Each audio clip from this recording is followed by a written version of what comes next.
Hi, my name's Harry Wagner, aka Harry Situations, and I want to talk to you a little bit about my 1987 Toyota pickup I affectionately call the Junior Mint.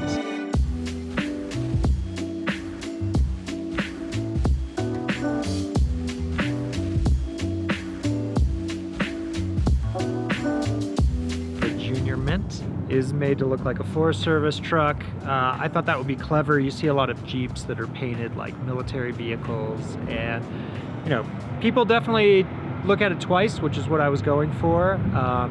Then they look at it 3 times when they see how it works on the trail. I think for a full body truck it works pretty good. I've had this truck now for almost 20 years, and over that time the engine's been upgraded.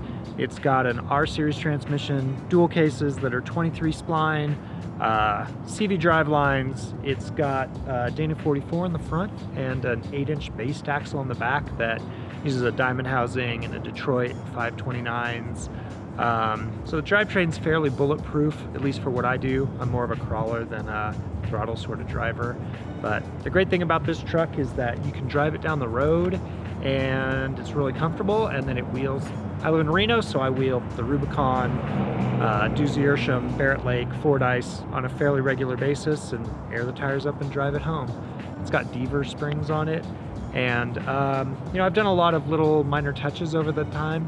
So at first I added the dual cases and the solid front axle, but then since then I've spent a lot of time making the truck a lot more comfortable and livable for long weekends or even a week on the trail.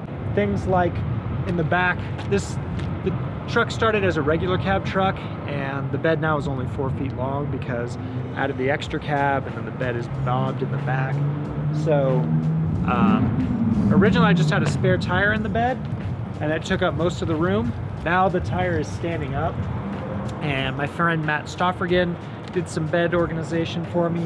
It's got a Synergy manufacturing Baja basket, so I really like the Zargus, or Hardig rather, cases, rocket boxes. They're all sealed and carry all my camping gear in that. It's got room for a Yeti cooler, and then I can store my tent and sleeping bags and chairs underneath that in the bed. Eye lifts in there, max axis in there. And then on this side, it's got a box over the rail, kind of continues the Forest Service theme. And so there's actually, it's not in there right now, but power tank that's locked and recessed in there, tool storage, spares, things like that. So it really makes the most of a 4-foot bed, and plenty of room for a long weekend on the trail.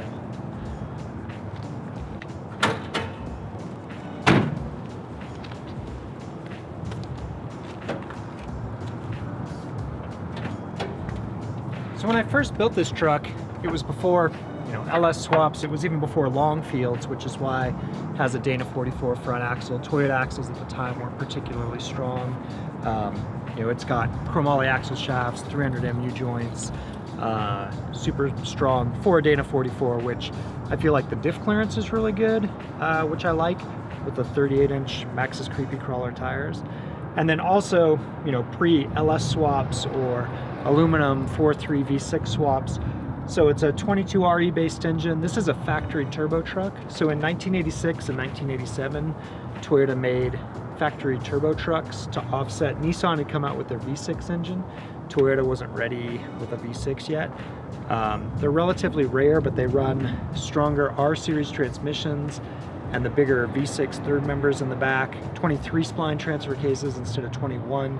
So there were a lot of advantages to starting with a turbo motor. And then my truck blew the head gasket only a couple years after I owned it, so I took that opportunity then to have the engine all gone through. Now it's got forged pistons and headwork and a bigger turbo and bigger injectors, and that money really didn't manifest itself for a long time. I had issues with it running with the stock fuel injection. I tried to use a super airflow meter. I used split-second fuel injection management. I used an HKS FCON. None of those worked great for me. It wasn't until I went to Megasquirt standalone fuel injection I was really able to have the truck tuned and run well. So now it will do 70 down the freeway, no big deal. It's got a front mount intercooler, T3, T4 turbo, and goes down the road really well. It's got an LC Engineering flywheel that's heavier than stock. That was a huge improvement on the trail because when you get out of the boost with an engine that has low compression to accommodate boost, when it wasn't in the boost, it made no torque, and that was really tough to get used to on the trail. But the LC Engineering flywheel, I feel like, really helped to kind of maintain the momentum and make the truck a lot more drivable. So now this truck makes only 165 horsepower to the wheels, which isn't very much, but it's more than double of what a 22RE makes, and it makes over 250 foot-pounds of torque to the wheels, so you really feel that going down the road. It has no problem keeping up with traffic and even pulling grades around Reno and Tahoe with no issue. So when I got this truck done, I had added dual cases, I had added a solid front axle and lockers and the things that people think you need to go rock crawling, and it worked good on the trail, but I had some junkyard seats in it. I had a weld-together cage kit that took up any of the room gained by going to an extra cab. I felt like I lost, and I probably have spent as much money on little details that make this truck drivable and comfortable as I've spent on hard parts. So that includes things like Off-Road Solutions made this custom cage. It goes through the dash, but the vents still work. It's super tight up into the interior of the truck, so you never hit your head on it or anything. I added reclining Corbeau seats. This truck has a stereo that doesn't use a head unit. It just uses your phone in order to control it, but there's a subwoofer behind one seat and an amp behind the other seat. They've got shelves on them that you can use, so I store gear behind the seats, where like my camera gear, so it's out of the elements and stuff. But things like that have made the truck a lot more drivable than it was when I first got it. So as much as I love this truck, I'm actually considering selling it, and I've got 3 other rock crawlers. So this truck does everything better than any of those vehicles do, but I have a Tracker that's a more capable rock crawler. I have a Ford that has a big engine and is a lot of fun in the snow.